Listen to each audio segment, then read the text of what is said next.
খাওয়া দাওয়াটা একটু সার্থক হয়েছে। এই রচনা কোনটা করছিস? আমি বলছিলাম বাইরে বেরোতে যেন একটু হাওয়া গায়ে লাগছে। Hello friends, welcome back to my channel. তো আমার অগোছালো জীবনে গোছানোর চেষ্টায় আরো একটা দিন কি করলাম না করলাম সেটাই আমি তোমাদের সাথে শেয়ার করব। তো সোনুকে স্কুল দিয়ে আসার পর ফ্রেশ হয়ে নিজের এই অগোছালো জীবনটা যাতে একটু গোছাতে পারি তার জন্যই বই খাতা নিয়ে বসে গেছিলাম। আর কাল থেকে যে কি হারে গরম পড়েছে, দুটো ফ্যান চলছে তাও যেন হাওয়া গায়ে লাগছে না, এতটাই গরম পড়েছে। দেন চান টান করে ফ্রেশ হয়ে নিলাম। আজকে একটু তাড়াতাড়ি চান করে নিয়েছি। প্রত্যেকটা দিন ভেজা চুল নিয়েই খালি যেতে হয় সোনুকে আনতে, তো চুল শুকনো হয় না, ভালো করে বাঁধতে পারি না, তাই ভাবলাম একটু আগে চান করে এসে বসবো।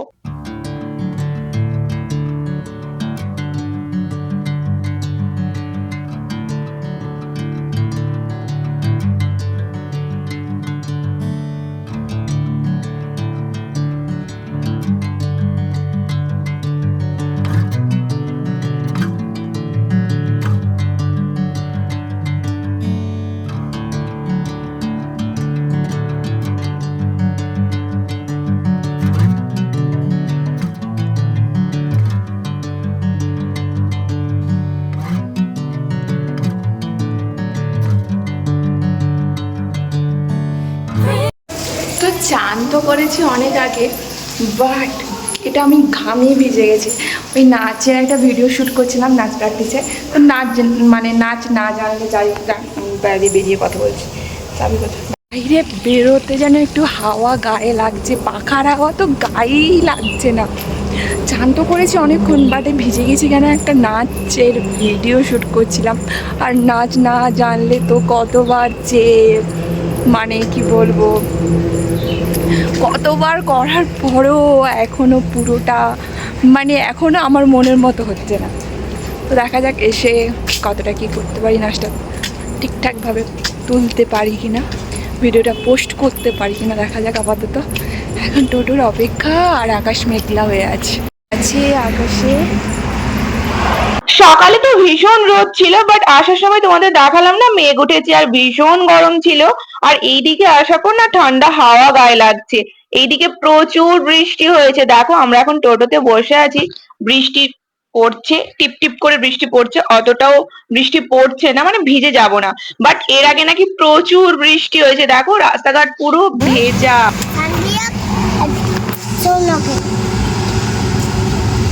4:53, 5টা বাজতে যায়। তো আকাশ পুরো অন্ধকার হয়ে গেছে, সেই দুপুর থেকে বৃষ্টি হবে হবে করে এই বৃষ্টি এলো, টিপ টিপ করে বৃষ্টি হচ্ছে। এত গুমোট ছিল না, কি বলবো। জানালাটা খোলাই থাকুক মা, ওই জন্যই লাগিয়ে দিতে হচ্ছে, ভিজে যাবে সব কিছু।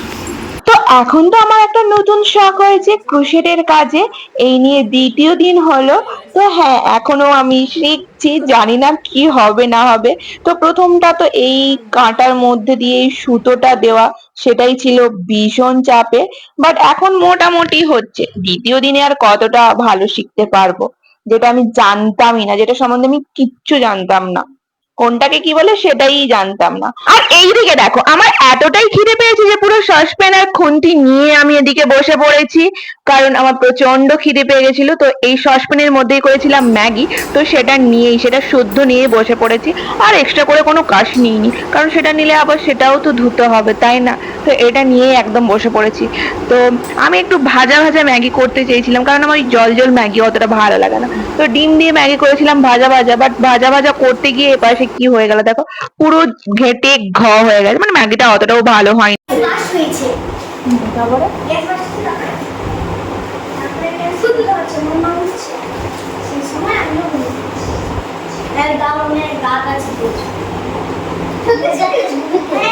পরীক্ষা কেমন হচ্ছে সবার?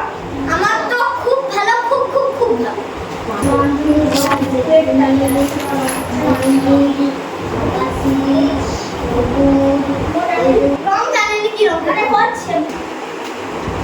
তো খাওয়া দাওয়াটা একটু সার্থক হয়েছে। এই পূজা লুকিয়ে লুকিয়ে হয়েছে, শুধু বাথরুম যায় আর আসে, যায় আর আসে পরীক্ষার সময়। জানি কালকে গেছে অপু, তার তো জিভটাই অবস্থা। এর আগে একটা ক্লাস ছিল আগে। আমি তো যে আগে লাইট এইটের রুমো সোলার বুঝে ধারে একটা তো হ্যাঁ আমিও বুঝি এইটের রুম সে সেখানে তুই কাউকে ডাকতেও পারবি না যে ওইটা বলে দে, কাউকে বলতে পারবি না। সে এই রচনা কোনটা করছিস? আমি বলছিলাম একটা মনীষী থেকে একটা পড়বে, আমি বলছিলাম হ্যাঁ কি না, যে মনীষীগুলো করে রাখ, যে কোনো একটা পড়বে। দেখ তুই লিখছিস রচনা কৃষ্ণ একটি দর্শন মুখোমুখি, ওটাও তো করানো হয়েছে। পরিবেশ দিবস উদযাপন ওইটা করানো হয়নি, আর বাদ বাকি দুটাই করানো হয়েছে। স্বামী বিবেকানন্দ আর একটি বর্ষণ মুখোমুখি, দুটাই করানো হয়েছে রচনা। তোর রচনা পয়েন্ট করছু? পয়েন্ট করে করে লিখছিস না এমনি থরলি লিখছিস? প্রতিবেদন করছিল। করা নেই যাই হোক মোর সব বছর শুনিয়ে আসছিস সব প্রশ্ন টাচ করছিস? শুধু একটা জায়গায় দিই। আমি বললাম তুমি এমন সাংঘাতিক রকমের হাসছো কেন? উত্তরে হিজিবিজি বউ আছে, হিজিবিজি থেকে পড়ছে। ওটাও মধ্যে পড়ছে। হ্যাঁ 3 নম্বরে তুই কটা ছাড়ছিস? গোনা গনতে পারবি না 12 বছর 5 এর দাগের একটা ছাড়ছু, 2 নম্বরের একটা, আর সব করছিস। কে বলেছিল? কোনটা থেকে আছে বলতো তাহলে? তো স্কুল থেকে আসার পর লাঞ্চ করে ওকে ঘুম পাড়িয়ে দিয়েছিলাম। ঘুম থেকে ওঠার পর সোনুর শরীরটা ভীষণ খারাপ লাগছিল, তাও ও নিজের হোমওয়ার্ক গুলো করেছে। হোমওয়ার্ক গুলো করার পর ওকে ওষুধ খাওয়ালাম, দেন ওকে ঘুম পাড়িয়ে দিয়েছি। আজকে আর নাচ প্র্যাকটিস করাইনি। আর এই দিকে আমার বসে বসে কোমরে ভীষণ ব্যথা করছিল, তো চেয়ারে বসেছিলাম তাও কোমরটা ভীষণ ব্যথা করছিল।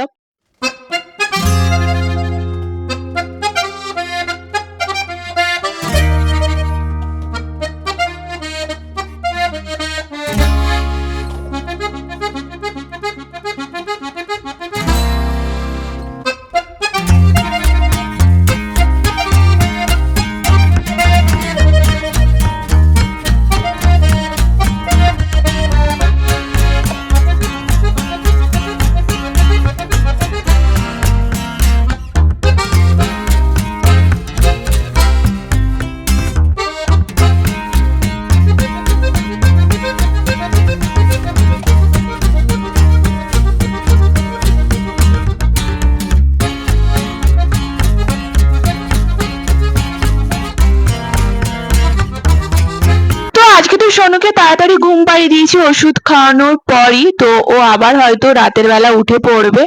আর এইদিকে রাতের মেনুতে ছিল মাছের ঝাল, আর তার সাথে আলু মাখা। আলুতে না আছে লঙ্কা, না আছে তেল, এমনি সেদ্ধ আলুকে জাস্ট মুলে দিয়েছে। দুপুরে যেভাবে মেঘ উঠেছিল দেখে মনে হচ্ছিল ভীষণ বৃষ্টি হবে, বাট আমাদের এইদিকে ওই টিপ টিপ করে একটু জলের ফোঁটা দিয়ে দিয়েছিল, বাস এতটুকুই। মানে সেইভাবে বৃষ্টি আর হলো না। বাট ওই যে সোনুকে যখন স্কুলে আনতে যাই তখন তোমাদের বললাম না যে ওইদিকে প্রচুর বৃষ্টি হয়েছে, ওই বৃষ্টিটা যদি আমাদের এইদিকে হতো একটু হলেও ঠান্ডা হয়তো হতো, বাট কি গরম লাগছিল, ভীষণ গরম লাগছিল। তাই অনেক রাত পর্যন্তই জানালা খুলে রেখে দিয়েছিলাম।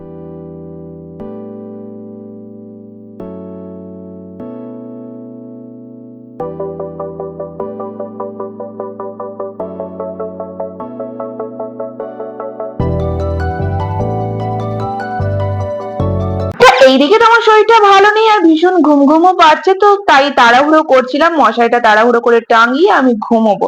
আর দেখো যেটাই আমি তাড়াহুড়ো করতে যাব, যখনই আমি তাড়াহুড়ো করতে যাব তখনই ঠিক আরো দেরি হবে, সেটা আরো যেন জড়িয়ে যায়। কেন জানি না এটা আমার সাথেই হয়। আচ্ছা তোমাদের সাথেও কি এরকম হয়? তোমরা কোনো কিছুর জন্য তাড়াহুড়ো করছো, সেটা তাড়াহুড়ো করতে গিয়ে আরো দেরি হয়? আমার সঙ্গে তো প্রায়ই হয়। তাও আমি সেই সময় নিয়ে, সময় হাতে নিয়ে কোনো কিছু করব না, তাড়াহুড়ো করব আর এভাবেই জড়িয়ে যাবে আর সেই দেরি হবে। দেখো প্রথমত আমি নাচ টাচ পারি না, একদমই পারি না, তাও যেন ছাড়ছি না, মানে পারছি না তাও যেন ছাড়বো না, এরকম একটা জেদ। তো এই যে স্টেপটা এটা করতেই হচ্ছিল না, তাও আমি রাত পর্যন্ত এই স্টেপটা করেই যাচ্ছিলাম আর এইদিকে আমার ব্যথা পায়ে আরো লাগলো ব্যথা। না জানো তো ব্যথাটা একটু কমে গেছিল, বাট এই পায়ের উপর তো আর অত্যাচার কম হয় না। একটু ব্যথা কমেছে বলে আমি জানোই তাই করছি, নাচ করা, এক্সারসাইজ করা, কম কিছুটাতেই যাচ্ছি না। আর এইদিকে পায়ের ব্যথা এখনো কমছে না, আরো দুদিন ধরে ব্যথাটা যেন বেড়েছে আগের থেকে। তো হাত পা মুখ ধুয়ে ফ্রেশ হয়ে এখানে পায়ে ওষুধটা লাগাচ্ছে। আমি তো মাঝে মাঝে ওষুধ লাগাতেই ভুলে যাই জানো, মানে আমি ভুলি না, ভুলিটা এইভাবে বললাম, মনে আছে বাট ভাবলাম থাক, এখন তো এই কাজটা করছি, পরে যে করব। অলস অলস।